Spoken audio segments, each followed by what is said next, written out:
Hello guys, welcome to our channel. তো আজকের এই ভিডিওতে আমরা কথা বলবো মোহনবাগান সুপার জায়ান্টের পরের ম্যাচ নিয়ে।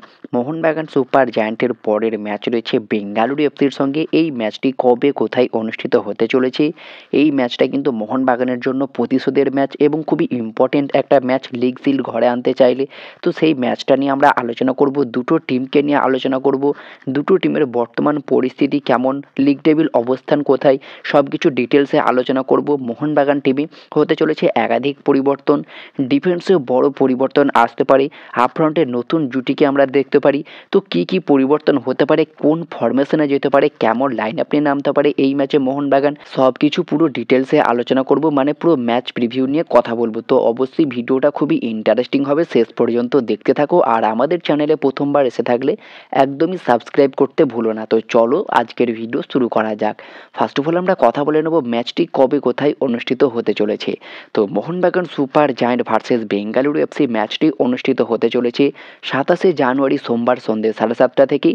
মোহনবাগান কিন্তু অনেকদিন পর তাদেরই ঘরের মাঠে কামব্যাক করছে, নিজেদের ঘরের মাঠে খেলবে এই ম্যাচটা বিবেকানন্দ যুবভারতী ক্রীড়াঙ্গন স্টেডিয়ামে।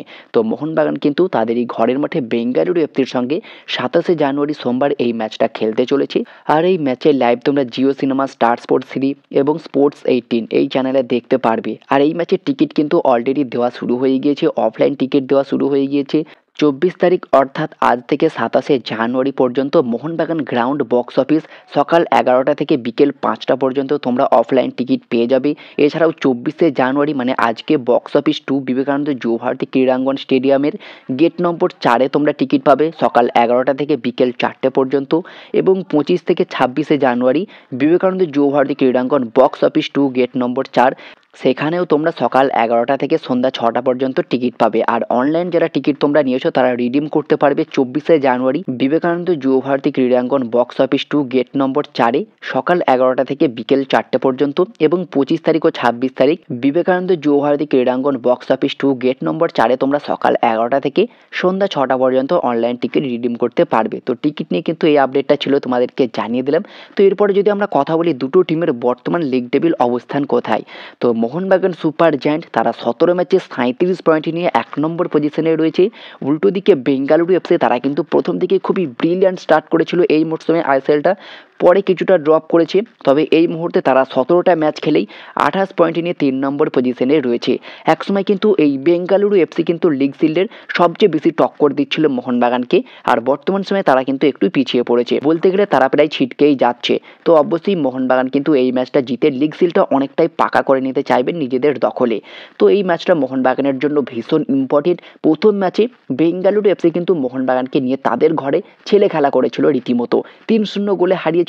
তো অবশ্যই মোহনবাগানকেও এই ম্যাচটা খুবই বড় একটা ব্যবধানে জিততে হবে। তোমাদের কি মনে হয় মোহনবাগান কি পারবে? যদিও লাস্ট দুটো ম্যাচে মোহনবাগানের পারফরমেন্স খুব একটা ভালো নয়, তারপরেও আশা করব নিজেদের ঘরের মাঠে নিজেদের ছন্দটা আবারও ফিরে পাবে। তোমাদের কি মতামত সেটা কমেন্টে জানিও। আর যদি আমরা কথা বলি দুটো টিমের হেড টু হেড রেকর্ড নিয়ে, লাস্ট 5বারে মোহনবাগান 3বার জিতেছে, বেঙ্গালুরু এফসি 2বার জিতেছে। তো মোহনবাগান একটু এগিয়ে আছে এক্ষেত্রে। আর যদি আমরা কথা বলি দুটো টিমের লাস্ট 3টে ম্যাচ নিয়ে, তো মোহনবাগান সুপার জায়ান্ট লাস্ট 3টে ম্যাচের মধ্যে একটা জিতেছে, দুটো ড্র করেছে, অর্থাৎ একরকম আনবিটেন বলতে পারো, কোনো রকম হারেনি।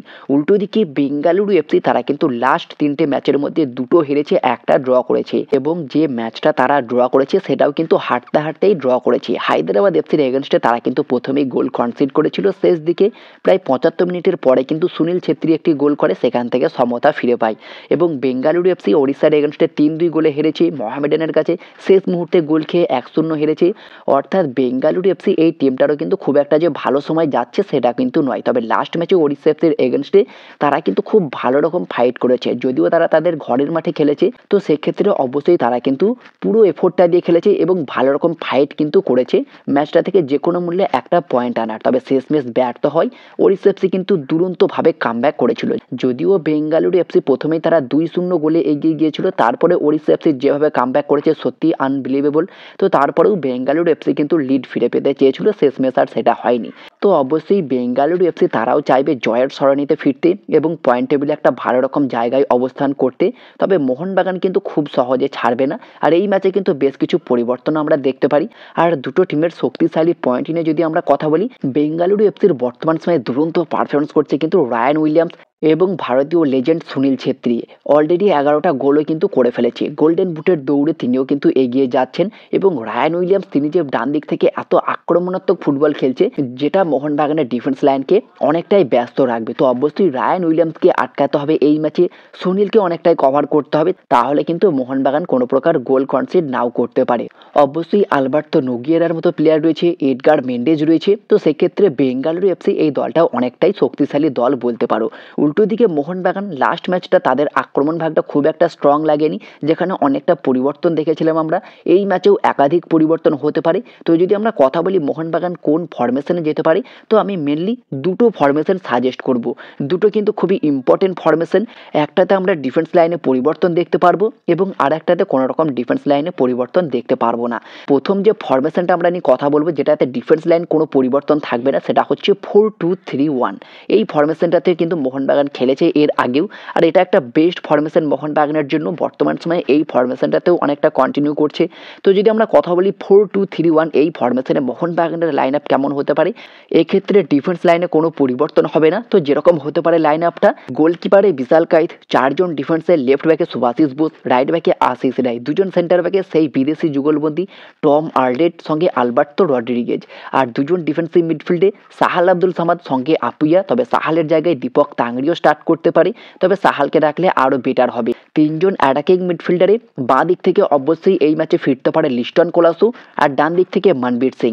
একজন নাম্বার 10 অথবা অ্যাটাকিং মিডফিল্ডার পজিশনে গ্রেগ স্টুয়ার্ট, আপফ্রন্টে স্ট্রাইকারে জেমি ম্যাকলারেন।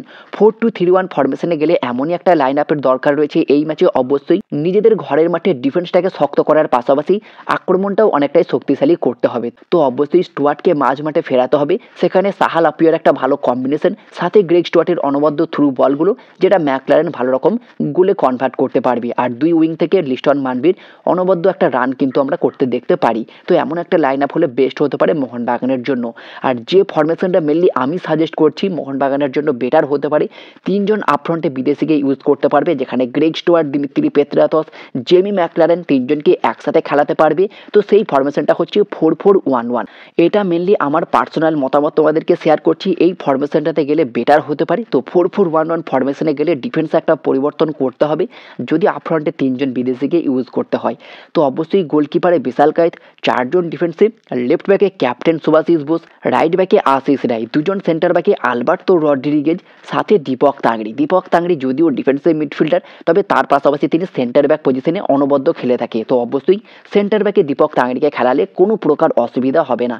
আর 4জন মিডফিল্ডারে বাঁ দিক থেকে লিস্টন কুলাসর, ডান দিক থেকে মনবীর সিং, 2জন সেন্ট্রাল ডিফেন্সিভ মিডফিল্ডে আপুইয়া, সাথে গ্রেগ স্টুয়ার্ট। আপুইয়ার সঙ্গে গ্রেগ স্টুয়ার্টের বোঝাপড়াটা খুবই ভালো রয়েছে। আপুইয়া একটু ডিফেন্সিভ রোলে খেলবে আর গ্রেগ স্টুয়ার্ট একটু আক্রমণাত্মক মোডে খেলবে, যেমনটা আমরা সাহালকে করতে দেখি। তো এক্ষেত্রে গ্রেগ স্টুয়ার্টের সঙ্গে আপুইয়াকে আমরা মাঝ মাঠে দেখবো। আর সেকেন্ড স্ট্রাইকার হিসাবে দিমিত্রি পেত্রাতস, আর আপফ্রন্টে একদম প্রপার বক্স স্ট্রাইকার হিসাবে Jamie Maclaren. Dimitri Petratos second striker পজিশনে অনেক অনবদ্য খেলে থাকে, আর বর্তমানে তিনি কিন্তু ছন্দ হারিয়েছে। তো অবশ্যই দিমিত্রি পেত্রাতস নিজের পছন্দের জায়গাটা ফিরে পেলে হয়তো নিজের ছন্দটাও ফিরে পেতে পারে। তো অবশ্যই পেত্রাতসকে একটা ম্যাচে সেকেন্ড স্ট্রাইকার হিসাবে স্টার্ট করানো উচিত আমি মনে করছি। তো এক্ষেত্রে অবশ্যই সেকেন্ড স্ট্রাইকার মানে জেমি ম্যাকলারেন, তার একটু পিছন থেকেই পেত্রাতস খেলবে ফলস স্ট্রাইকার হিসাবে। তো অবশ্যই এটা অনেক বেটার হতে পারে।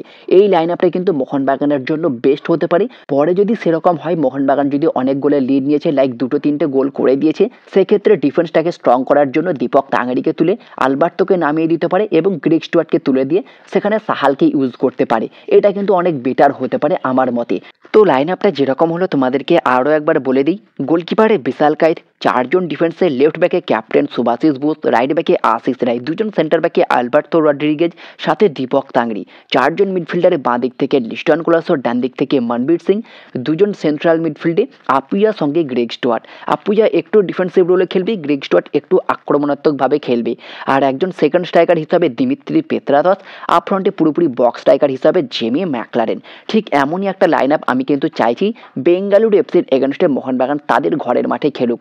আর যদি মলিনা, জেসন কামিংস এবং ম্যাকলারেন এই কম্বিনেশনটাকে ইউজ করতে চাই সেক্ষেত্রে কিন্তু সেই 4-4-2 ফরমেশনটাতে যেতে পারে। আপফ্রন্টে ম্যাকলারেন এবং কামিংস স্টার্ট করবে, 4জন মিডফিল্ডারে সেখানে লিস্টন, মানবীর এবং আপুইয়ার সাথে হয়তো দীপক তাংরি স্টার্ট করবে। আর ডিফেন্সে কোনো পরিবর্তন থাকবে না, সুভাশিস বোস, আলবার্তো, টম এবং আশিস রায় এমনই কিন্তু স্টার্ট করতে পারে। তবে আমি এই দুটো ফরমেশন, এই দুটো লাইন আপ সাজেস্ট করছি, আমার মতে বেস্ট হতে পারে। তোমাদের মতে কেমন ফরমেশন, কেমন লাইন আপ নিয়ে নামলে বেটার হবে সেটা কমেন্টে জানিও। তো এই ছিল আজকের ভিডিওটি ভালো লাগলে লাইক, শেয়ার, কমেন্ট অবশ্যই করে দিও। আর আমাদের চ্যানেলে প্রথমবার এসে থাকলে সাবস্ক্রাইব করে পাশের বেল আইকনটিকে অল প্রেস করে দিও। তো দেখা হচ্ছে নেক্সট ভিডিওতে। Bye bye, have a good day.